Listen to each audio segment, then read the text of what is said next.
Hey Frag fam, welcome to another video of Proverbs 27:9 fragrances. And today we're going to be doing the full review on Gentleman Cologne by Givenchy. If you would go ahead and give us a like and a subscribe and make sure the notifications are on. That way you are notified every time we upload that sweet smelling savory fragrance content. So Gentleman Cologne, it's a 2019 release. Didn't realize it had been out that long. I was thinking it was a 2020 or 2021 release, but 2019. Two excellent perfumers, Natalie Lorson and Olivier Cresp, who are both all-stars, worked on this fragrance together. It's described as a woody aromatic, and I think that is a poor description of this fragrance. It's a citrus aromatic. There are wood nuances that we will talk about, but it's definitely a citrus aromatic fragrance. It's a cologne style fragrance, and it's in the Gentleman line, and does share that irisy gentleman DNA that the entire line shares. Let's go over the presentation, kind of let you look at the box here first of all. And it has like a linen feel to it with a smooth band around it, gloss band. Gentleman, Givenchy, as you can see, Cologne. Got the embossed Givenchy logo there on the front, 50 ml, 1.7 fluid ounces, embossed logo. Oh, I'll tell you what, let me adjust my camera for a second. I've got a weird shadow. If y'all saw my camera set up, you would be laughing. There we go. All right. Nothing going on the sides. You wouldn't think there's nothing on the back, but actually there is some product information there. And then of course your batch code, barcode, safety stuff on the back. I really like the presentation in the Gentleman line. The bottles are very nice. They're classy. They're minimalistic, but it's not just a stock bottle with a sticker on it like a lot of even niche brands use. You know, they've got their bottle that's made specifically for this line. It's indented right here where that's not just a band put on the outside. The bottle's actually shaped for that. You've got your nice signed crown. I know that's what I always call it in my videos because I'm used to watching watch reviews, but it's a good heavy cap. Really good atomizers. Go ahead and get those top notes going. I've got the dry down on my right hand. Thick glass bottle, just really nice presentation. I give it a 4.5 out of 5. As far as the bottle, the box, you know, it's a 2.5. It's in the middle of the line, regular cardboard box. All right, so right out of the top, you get this beautiful blast of citrus, but you also get some aromatics there. There's some rosemary, some petitgrain.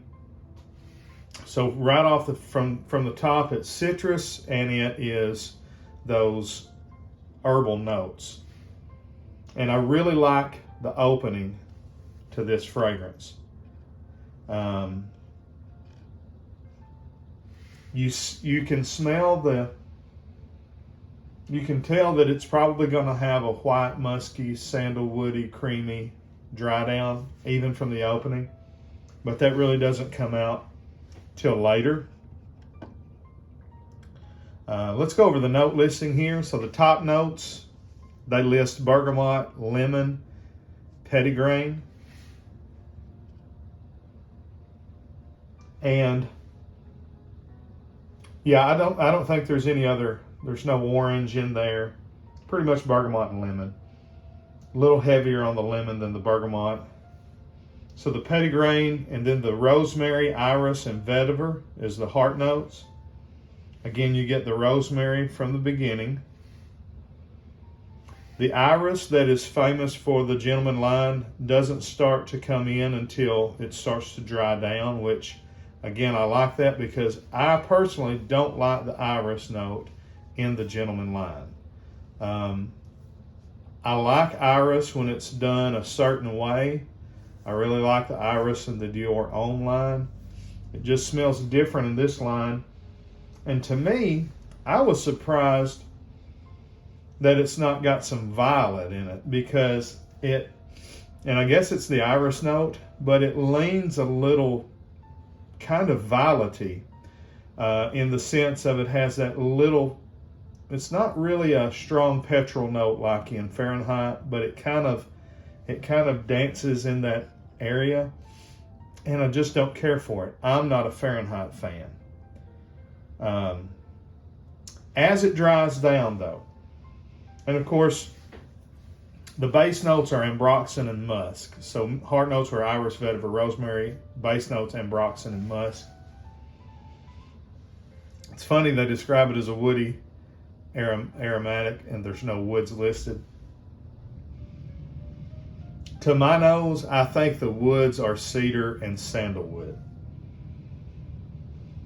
It's a nice, creamy, soft, woody base with those white musk. The ambroxan in this gives it lift, gives it a little fizzy sparkle. Crisp, refreshing, all that. The vetiver comes in the dry down with the musk, and it's really nice. Of the Gentleman Givenchy line, this one is my favorite. I could have totally, if I'd have had my druthers, as we say down in the South, they would have just took the iris note out. Of course, then I know it wouldn't have been the Gentleman DNA. But like I've said, I'm not a big fan of this line. But I am a fan of this particular cologne. The projection is good.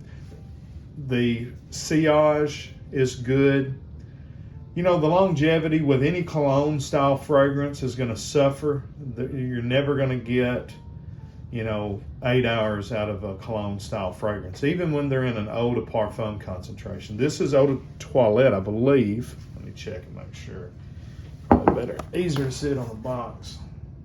Yeah, this is eau de toilette concentration. So it's not an eau de cologne concentration like 4711. It's not eau de parfum concentration like, Signature Citrine.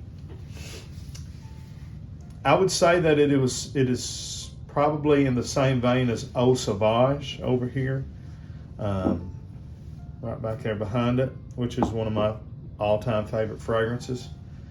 It's going to perform about the way L'Eau de Pour Homme, Eau de Sauvage, so really good for a cologne style fragrance.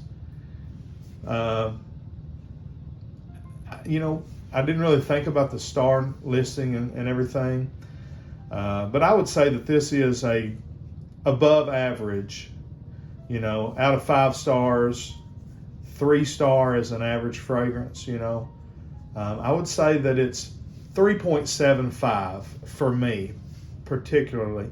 I like it. It's different. It's classy. It is one that you can dress up, I think. I think for a cologne style fragrance, it's a little more dressier version. And really in the heat of summer, it really pops and does a good job. So if you're looking for a cologne that you can wear hot evenings, and maybe you've already got Eau Sauvage, but you're looking for something different, I would say that it is similar to it, if you're not wanting to spend as much money as something like Signature Citrine, but you're wanting something that is kind of in the same vein, a little cheaper. But now I've heard that they've discontinued it, so it's not going to be, cheaper for very much longer. So you might want to go ahead and grab a bottle if you've been thinking about it while you can. But it's a very good fragrance, and I recommend Gentleman Givenchy Cologne for a classy, hot summer night out. All right, let me know what you think about this fragrance, and if you have suggestions for alternates of it, what you like in the cologne style genre. Till we see you down the road, I want to tell you, God bless. We live in dark days, but the light of the gospel can shine through the darkest of times. If you don't know Jesus, try him. He'll never let you down. And as always, Proverbs 27:9 tells us that perfume and ointment rejoices the heart. That's why we love talking about these fragrances. It makes our heart rejoice. God bless. Frag on, Frag fam.